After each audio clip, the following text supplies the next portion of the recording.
साथियों नमस्कार। तो हम अब रामेश्वरम से निकले हैं और जा रहे हैं मदुरई की तरफ। रास्ता देखिए क्या शानदार है। बस इस रास्तों में ऐसी ड्राइविंग करने में जो मज़ा आता है उसको बताने में मैं शायद न बता पाऊँ, एक्सपीरियंस ही करना पड़ेगा। तो एक चीज़ आपको बता दूँ, अब ये दोपहर हो गई है लेकिन हमने अभी तक ब्रेकफास्ट नहीं किया है। एक्चुअली हुआ क्या, रामेश्वरम मंदिर के चारों ओर जब हम घूम रहे थे तो वहाँ इतनी ज़्यादा गंदगी थी कि हमारी एपेटाइट ही ख़त्म हो गई। वहाँ पे हमारा मन ही नहीं करा ब्रेकफास्ट करने का। बहुत ही ज़्यादा गंदा रखा हुआ था और गंदा प्रशासन की जो लापरवाही है वो तो है ही है, लेकिन जनता का भी उसमें कंट्रीब्यूशन कम नहीं है। लोग जहाँ मर्जी खा रहे हैं वहीं फेंक रहे हैं, जहाँ मर्जी देख रहे हैं तो थूक रहे हैं, जहाँ मर्जी चप्पल उतार दी। ये किस तरह से धर्म का पालन हो रहा है मुझे नहीं पता, और मैं यहाँ पे किसी को दोष नहीं दे रहा हूँ, सिर्फ ये बता रहा हूँ कि गंदगी इतनी ज़्यादा थी कि हमसे खाना नहीं खाया गया। आज हमें घूमते हुए लगभग 3-4 हफ्ते हो गए हैं। पूरा का पूरा कोस्टल वेस्टर्न कोस्टल करते हुए हम रामेश्वरम तक आ गए। ये फर्स्ट टाइम ऐसा हुआ है जहाँ हमारा खाना खाने का मन नहीं। केरला से आने के बाद तमिलनाडु में तो बहुत ही ज़्यादा शॉकिंग लग रहा है कि इतनी गंदगी यहाँ क्यों है। केरला में उन्होंने इतनी अच्छी तरह से मैनेज किया हुआ है। उनके यहाँ भी बहुत बड़े बड़े मंदिर हैं। तो गुरुवायूरपुरम जो इतना बड़ा मंदिर है, इतने लोग वहाँ पे बैठे हुए हैं और कितना बढ़िया मैनेज किया हुआ है। साफ़ सफाई बिल्कुल बढ़िया, डिसिप्लिन में हैं लोग। यहाँ पे इतना ज़्यादा क्यों है, ये तो ऐसा लग रहा है जैसे कि यूपी बिहार के छोटी सी जगह। यूपी बिहार में भी जो इतने बड़े बड़े जगह हैं वो तो साफ़ सुथरी हैं। रामेश्वरम को पता नहीं क्या हो गया, क्यों इतना गंदा रखा है इन लोगों ने। तो मैं तो जनता को भी अपील करना चाहूँगा कि भाई जहाँ से बहुत ज़्यादा परेशानी होती है, चलिए हम तो इंडियन हैं, जो फॉरेनर्स आते होंगे वो देखते होंगे क्या कहते होंगे कि इतना बड़ा मंदिर रामेश्वरम, इतना फेमस मंदिर, और यहाँ इतनी गंदगी। जो गंदगी आपको वीडियो में शायद दिख रही है कि नहीं दिख रही मुझे नहीं पता। उसके अलावा वहाँ स्मेल इतनी ज़्यादा वो थी कि पूछिए मत। अग्नि तीर्थम जो है वहाँ तो बुरा ही हाल था। वहीं लोग अपना हवन करवा रहे हैं, सब कुछ करवा रहे हैं, और बगल में ही इतनी गंदगी पड़ी हुई है। तो ये मेरे अपने व्यक्तिगत विचार हैं, ये जो मैंने ऑब्जर्व किया मैंने बता दिया। चलिए इन सब चीज़ों को पीछे छोड़ते हुए आगे चलते हैं। हम अब पहुंच गए हैं मदुरई में। गर्मी अच्छी खासी है यहाँ पे उमस के साथ, तो थोड़ा सा भी घूमने में थकान होती है। यहाँ पर आकर के हमें एक इन्फॉर्मेशन मिली जो कि अच्छी नहीं थी कि मीनाक्षी टेम्पल का रिनोवेशन चल रहा है। तो पूरा का पूरा उन्होंने कवर कर रखा है। तो मीनाक्षी टेम्पल तो हम देख ही नहीं पाएंगे, जिसके लिए हम यहाँ आए थे, तो वो तो नहीं हो पाएगा।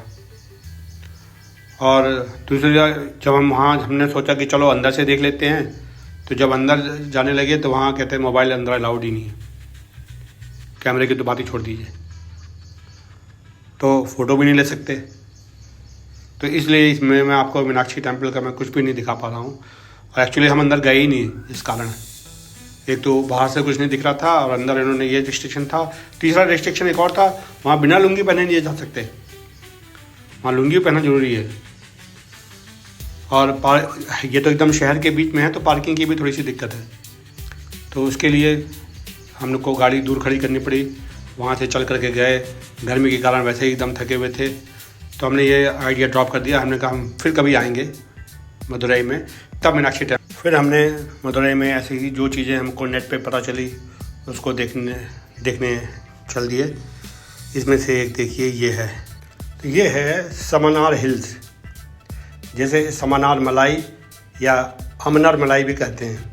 ये मदुरई से लगभग 10 किलोमीटर दूर है। एक पहाड़ी पर यह है। मंदिर तो नीचे है, लेकिन पहाड़ी पर भी प्राचीन जैन धरोहर के लिए ये प्रसिद्ध है। इसको कहा जाता है कि ये 2000 साल से भी ज़्यादा पुरानी है। इन पहाड़ियों पर जैन धर्म से जुड़ी कई गुफाएं, मूर्तियां और शिलालेख मिलते हैं।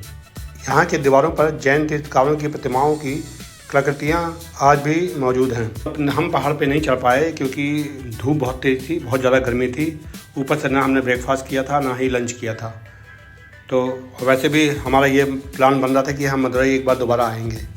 अब कब आएंगे वो तो अलग बात है। तब हम इसको ठीक से देखेंगे। तो इसका जो नाम है समनार, ये संस्कृत शब्द से लिया गया है। इसका मतलब है श्रवण, जिसका अर्थ होता है तपस्वी। तमिल में मलाई का अर्थ होता है पहाड़ी, इसलिए इसे समनार मलाई या मलाई कहते हैं, जिसका मतलब है जैन पहाड़ी। मलाई का मतलब पहाड़ी है साउथ में। नॉर्थ में तो मलाई का मतलब जो दूध के ऊपर होता है उसको कहते हैं। तो इसके बारे में काफ़ी कुछ है, तो इसको हम बाद में आके देखेंगे। पहाड़ के ऊपर का नीचे का जो हिस्सा ये आप देख लीजिए। तो ये था ये मंदिर। चलिए अब चलते हैं अगले टूरिस्ट स्पॉट पे जहाँ हम जा रहे हैं। ये भी एक मंदिर है, इसके बारे में आपको मैं थोड़ा सा बता दूं। इस मंदिर का नाम है कूडल पवित्र स्थान है। कूडल का अर्थ है मधुरै शहर और अजगर का अर्थ है सुंदर। इस प्रकार कूडल अजगर का अर्थ हुआ मधुरै के सुंदर भगवान। यह मंदिर अपनी अनूठी द्रविड़ वास्तुकला के लिए जाना जाता है। ये जितने मंदिर हैं ये जिसमें खूब सारे स्टैचू बने रहते हैं, ये एक्चुअली द्रविड़ आर्किटेक्चर है। इसका सबसे आकर्षक हिस्सा अष्टांग विमान है, जो 8 खंडों वाला एक मंदिर शिखर है। दक्षिण भारत के मंदिरों में इस तरह की संरचना बहुत कम देखने को मिलती है। तो यह भगवान विष्णु को समर्पित है। मदुरई को हम दोबारा आके विज़िट करेंगे, थोड़े अच्छे मौसम में जाएंगे, क्योंकि इस समय ये बहुत गर्मी है यहाँ पे। तो उसको जब दोबारा करेंगे तब आपको दिख। ये मदुरई शहर की स्ट्रीट है, बाज़ार है ये। इसको थोड़ा सा देखिए, उसको एंजॉय करिए।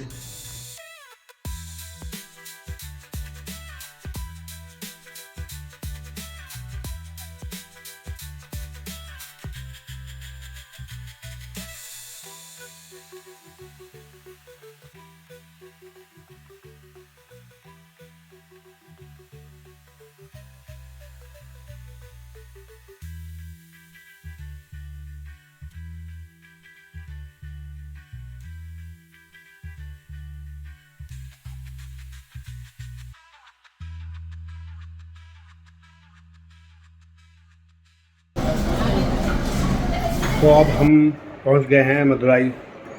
होटल में चेक इन कर लिया है। आज का दिन सबसे ज़्यादा हैक्टिक रहा।